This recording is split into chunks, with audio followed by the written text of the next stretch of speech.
Bonjour à tous, nous nous retrouvons ce dimanche et le texte qui nous est proposé, qui nous est donné dans l'évangile aujourd'hui, c'est la suite de l'évangéliste Saint Marc au chapitre 10. Et nous avons ce petit épisode où nous voyons deux frères, Jacques et Jean, qui viennent voir Jésus et qui lui demandent « Donne-nous de siéger l'un à ta droite et l'autre à ta gauche dans ta gloire ». Alors ils viennent au nom de cette amitié, de cette intimité à laquelle Jésus nous invite tous, et invite tout spécialement les apôtres, bien sûr, à ce petit privilège qu'ils viennent demander à Jésus. Alors on comprend que les autres, les 10 autres qui avaient entendu, se mirent à s'indigner contre Jacques et Jean. On peut comprendre cette réaction humaine de part et d'autre, mais c'est l'occasion pour Jésus de nous donner un petit enseignement sur l'invitation à être serviteur. Celui qui veut devenir grand parmi vous sera votre serviteur.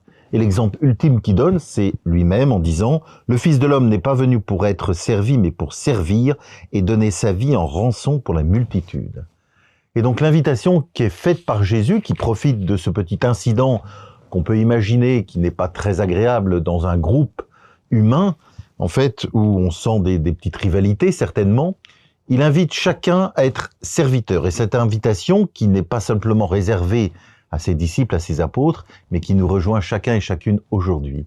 Il nous invite à être serviteurs, c'est-à-dire à aimer en nous donnant, avec une perspective de salut pour nous chrétiens, de salut, c'est-à-dire de le faire, aimer en se donnant avec Jésus, parce que ultimement, chacun, dans une perspective de salut, est destiné, est invité à partager l'éternité avec Dieu, c'est-à-dire à être pleinement sauvé. Et donc Jésus nous invite à rentrer dans cette dynamique d'aimer Dieu, d'aimer son frère, mais en se donnant, c'est-à-dire en servant, être des serviteurs. Et le mot serviteur a une connotation très riche, non seulement pour Jésus, pour toute la tradition. On se rappelle le serviteur du livre d'Isaïe. Toute la Bible nous parle du serviteur. Jésus va incarner ce titre de serviteur en donnant sa vie par amour pour chacun d'entre nous.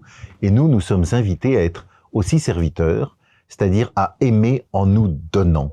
Et c'est une clé que Jésus nous donne aujourd'hui dans cet évangile, qui est ô combien riche, qui nous montre que ce qui est important, c'est vraiment de ne pas être centré sur soi-même, mais sur l'autre, en le servant, c'est-à-dire en l'aimant vraiment, d'un amour qui nous vient de Dieu, qu'on appelle la charité, qui nous invite à nous donner. Et le premier fruit de la charité, c'est la joie. Donc on peut dire qu'un des fruits du service de mon frère ou de ma sœur, c'est la joie profonde que nous, chacun de nous, nous allons ressentir profondément, celle d'être aimé de Dieu et de permettre à l'autre de percevoir cet amour du Seigneur.